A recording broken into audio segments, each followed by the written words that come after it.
¿A quién exactamente controlamos en Doom The Dark Ages? ¿Al Slayer o al Doom Guy, al Marín? Es decir, The Dark Ages es antes o después de someterse a la máquina de divinidad. Para algunos esto resulta demasiado obvio y para muchos otros no tanto. La confusión principalmente surgió porque al inicio nos sueltan este texto donde dice que los dioses, en este caso que se refiere a los Makers, le otorgaron al Slayer fuerza y velocidad sin igual. Y el obispo Creed antes de morir le dijo al Slayer que sus dones fueron un regalo de los Makers. Sin embargo, para muchos fanáticos esto supuso una contradicción narrativa porque, según en Doom Eternal, Seymour Maker introdujo al Doom Guy en secreto a la máquina de divinidad. Por lo tanto, se supone que nadie más debía enterarse de esto, ni siquiera el resto de Makers, y mucho menos poder contener al Slayer con un anclaje. En primer lugar, nunca se nos revela qué ocurrió luego de que el Slayer saliese de la máquina de divinidad. Simplemente tenemos un flashback que nos enseña cómo entró y después nos regresan a la actualidad y continuamos la historia. No hay más contexto luego de eso ni se vuelve a tocar el tema. En base a eso podemos deducir que pasó un buen tiempo posterior donde el Slayer continuó matando demonios y luchando codo a codo con los Centinelas de la Noche al servicio de Argent Denur. Eventualmente los Makers se darían cuenta que este tipo tiene algo diferente, algo que lo vuelve demasiado poderoso y por eso deciden usar eso a su favor. Por lo que deciden que siempre que se desate un conflicto el Slayer sería el arma definitiva de su ejército.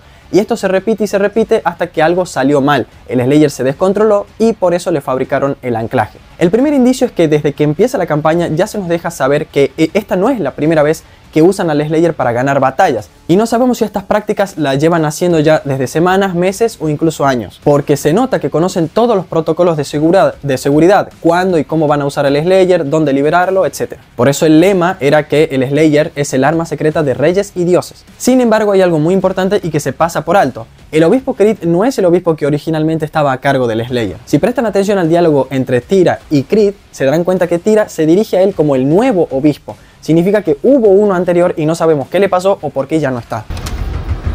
Trae al obispo nuevo. Necesitamos al obispo Creed.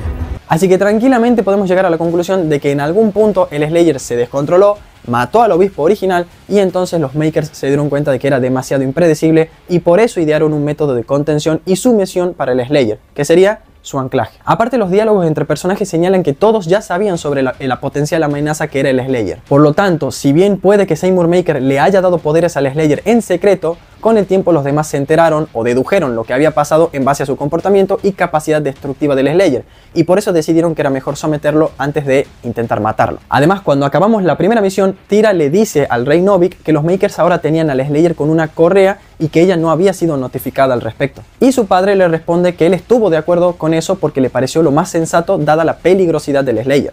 Nos engañaron y ahora lleva correa. Los Makers consideraron guiar un arma tan poderosa como el Slayer. Y accediste. ¿Quieren garantías? ¿Por qué? No es de los nuestros. Así que sí, con eso se confirma que el personaje ya llevaba un buen tiempo sirviendo a los Makers con sus nuevos poderes, y eso no contradice el canon de Eternal. Por lo tanto, así se explica, en resumen, ¿no?, que The Dark Ages sucede después de entrar a la máquina de divinidad, aunque eso no significa que el Slayer se convirtió en un dios, pero eso mejor lo voy a dejar para otro video. Por lo pronto, eso es todo de mi parte.